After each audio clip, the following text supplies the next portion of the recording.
Good afternoon, ladies and gentlemen, this is Redberryweo here, and welcome back to another quick Civil Air Patrol video. In today's video, we are talking about Legislative Day in the context of Civil Air Patrol. So, to summarize what Legislative Day is, it is an opportunity that's typically held on the state level and on the national level, where Civil Air Patrol members get to talk to elected government officials about their experience in Civil Air Patrol and the impact that Civil Air Patrol has on the state and national levels. And so I'm going to talk a little bit about my experience with it and what I recommend to you all if you do have the opportunity to participate in it. So in my experience, I got to do it a couple of times. I got to do it in person in Washington, D.C., and I also got to do it virtually because of COVID-19 restrictions and having to do it in a virtual environment. When I did go to DC, it was really cool. There were a lot of people from different wings. Like, there were even people from Hawaii who came in, and they flew in a bunch of cadets and senior members, and that was really cool to see. And just getting the opportunity to talk to staffers and congressional members was really cool. So you may have the opportunity to do that. If you do, great. I hope you take advantage of the opportunity. There's also something called the Civil Leadership Academy that happens at the same time. So if you're participating in that, then you may have an opportunity to participate in Legislative Day as well. So that's another opportunity to consider. But when I got to go and do these activities, I got to do it both as a cadet and a senior member. So I'll talk on the cadet side, and then I'll talk about the senior member side. On the cadet side, I was a little overwhelmed because I was like, I don't know budget, I don't know numbers, like, I don't know what to do.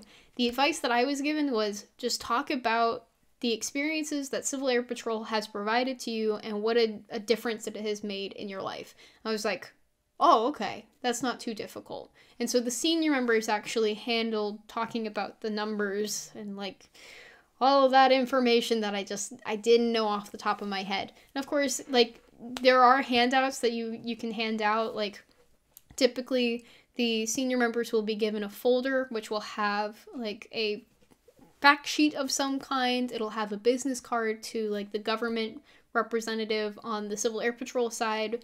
You'll probably like have a state government relations person business card, or maybe even the national level. It depends on who you're coordinating with. You'll have a business card typically that you hand to them as contact information, and if you meet with one of the government officials or their staffers, then you'll probably receive a business card in return, and the senior member would hold on to it if that is given to the group, and then they share that with the government relations person for the wing level. The things that I talked about as a cadet was that I talked about the opportunities I had to fly, both the orientation flights and getting different scholarships to fly and get my private pilot's license. I talked about the International Air Cadet Exchange and having the opportunity to meet with different cadets from across the world in Belgium, which was really cool. And also talking about the different leadership opportunities that I got to experience, like being a cadet commander for an encampment. And so by talking about these different experiences and highlighting my personal anecdotes, it gave the staffers and the government officials an opportunity to see the impact on a younger person that Civil Air Patrol has. Now, from the senior member side, it's more of talking about the impact of Civil Air Patrol on a national scale and the state scale, in terms of if you have any statistics that the wing or national would like to share. So I'm going to post a link in the description to the 2021 Notes to Congress. It has all the statistics and information that Civil Air Patrol really wants to share with Congress about what the impact is. As an example, Civil Air Patrol provides $197 million worth of service to the country, with over 56,000 members, 33,000 of which being adults and 23,000 being young adults. Every year, Civil Air Patrol buys a couple of new aircraft from Cessna, and so when they buy those new ones, they sell the old ones, and they have new capabilities with those new aircraft, like integrating the G1000 glass cockpit system and being able to have different attachments for like GoPros, or having different cameras on the plane in addition to the airborne photographers, so that you get more footage, aerial footage of natural disasters, and being able to capture footage of different regions as needed. There are a couple of different categories in which Civil Air Patrol distributes its funds, And so in that document, you can look through, and also when you do like the National Legislative Day, you have a one-pager that has those numbers on it to share with the staffer or the congressional member to say, here's what Civil Air Patrol does and here's what we're requesting. We appreciate your support in putting the support into the appropriations bill for Civil Air Patrol. Vans is another one. Like, you may not think about it, but if you think back, like some of my van experiences, there were some really old vans that we used. And so while it's not a lot of new vans coming in and new vehicles coming in, it really helps to be able to have those funds to retire the older vehicles that may not meet our needs anymore and have ones that really are good to go, bright, shiny, and new, go accomplish the missions. Then the book goes into the 3 different missions of Civil Air Patrol and the specifics of their impact and how funds are being allocated. So that includes disaster response and relief, aka emergency services, youth activities, also known as cadet program, and then STEM education, we also call aerospace education.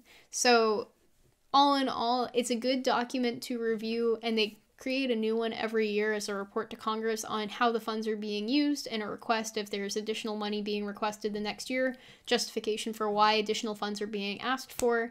And it's interesting to see where all the funds are going, because as a brand new member, you may not know that. And when I was a cadet, I had no idea. But now I definitely am a bit more informed because I've had to talk a little bit about the numbers in some presentations, and I've greatly enjoyed it. So as a senior member, in addition to talking a little bit about those numbers, it's also helping the cadets facilitate talking about their experiences.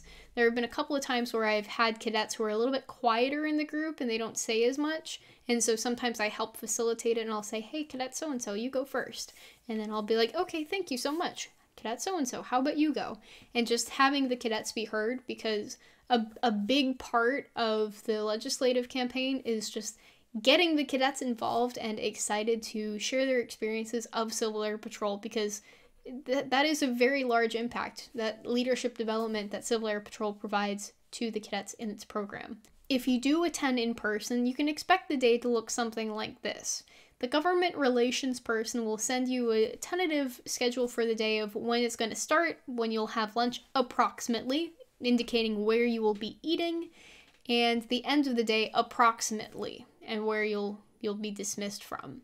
So going to the national example, you might meet somewhere in Arlington, or you might meet somewhere in DC. It depends on if you stayed in a hotel in, I think it's the Arlington area. I think it's called Crystal City. There's a bunch of hotels like across the river from DC, and so quite a few wings, from my understanding, they have metro passes that like the members will stay in the hotel, and then they'll take the metro into DC, and then they'll walk between the different buildings, including the Capitol itself, and then some of the office buildings for the representatives and the senators. So first you'll meet at whatever location you are starting at. So if it's at your hotel, you start at your hotel. If you are from one of the local wings, like if you're from National Capital Wing, Maryland Wing, Virginia Wing, Delaware Wing, maybe you might drive in. Depends on what your wing has coordinated. Then you might meet at like a specific spot. Then you disperse into your different groups. So typically groups have 2 to 3 senior members and then a handful of cadets. It might be like 5 cadets. And in each group, they normally like to have at least 2 senior members so they can supervise the cadets. And be aware that at least when I've done National Legislative Day, it was a lot of walking on really hard floors. So if you do not have gel inserts in your shoes, would recommend. Sometimes the weather can be a little bit cold, so make sure you check the weather ahead of time. Definitely bring gloves and maybe something to cover your ears. You'd probably be wearing blues, probably dress, so wearing your Class A coat, U.S. Air Force style blues coat, and you might want to have like the overcoat. It is a little bit warmer in the buildings, but when you are walking between buildings and if you're walking outside, it can get a little chilly. So definitely would recommend bringing a jacket just to stay warm, and definitely bring gloves because your hands will get cold. From what I've experienced, most lunches have been covered, but please make sure you are aware of where you are meeting and what the policy is for what you guys are doing for lunch.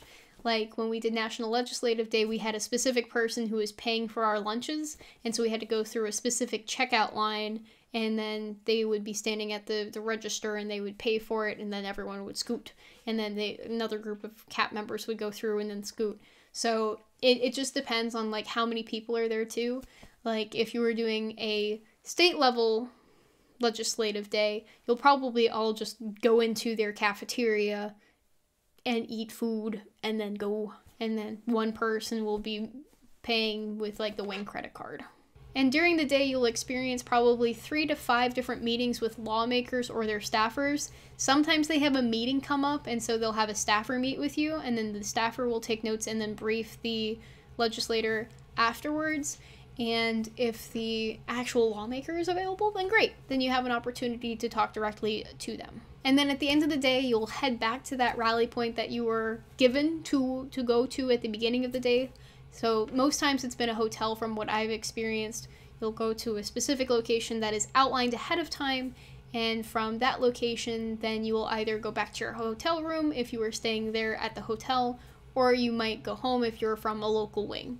So that summarizes everything I wanted to talk about with Legislative Day, and if you have the opportunity, I would recommend participating in it at least once just to see what it's like, and share your experiences about Civil Air Patrol. So thank you guys so much for watching, and that is all folks. Until next time, toodles!